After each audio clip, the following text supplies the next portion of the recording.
এবার মেরেই ফেলবো। আবার তুই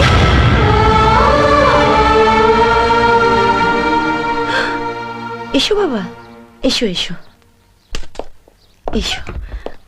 আসলে ও ভেবেছিল শঙ্কর। তুমি ওকে ছেড়ে দেবার পর থেকে সবাই মেয়েটাকে এত বিরক্ত করছে। আমি ওর হয়ে তোমার কাছে ক্ষমা চেয়ে নিচ্ছি বাবা। ক্ষমা তো আমি আপনাদের কাছে চাইতে এসেছি।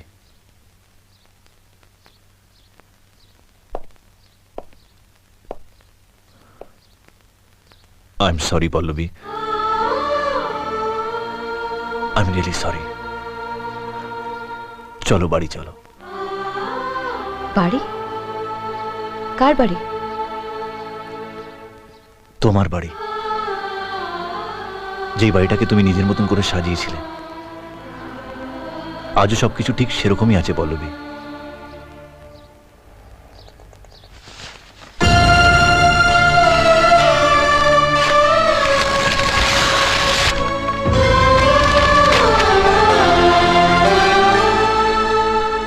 ম্যানেজমেন্টের ডিগ্রি নেওয়া তো, হয়তো হিসেব করে দেখেছে আঘাতটা একটু কমই হয়েছে, তাই তার উপর নুনের ছিটে দিয়ে মাত্রাটা বাড়িয়ে দিতে এসছে।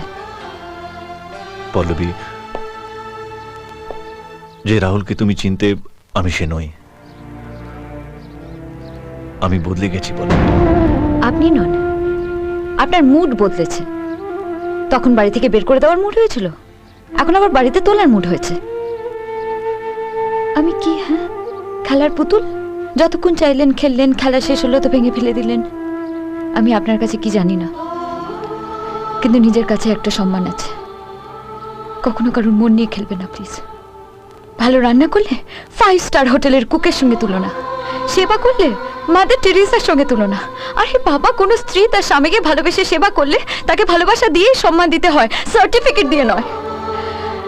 আপনি সেদিন বলেছিলেন যে আমার মধ্যে আপনি আপনার স্ত্রীকেই খুঁজে পান না। সেদিনই আমি বুঝতে পেরেছিলাম যে কাউকে ভালোবাসার মতন মনই আপনার নেই। সেদিনই আপনার উপর আমার ভালোবাসাও মরে গেছে। পল্লবী,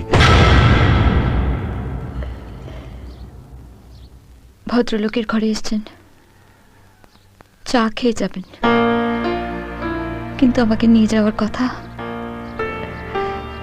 উচ্চারণও করবেন না।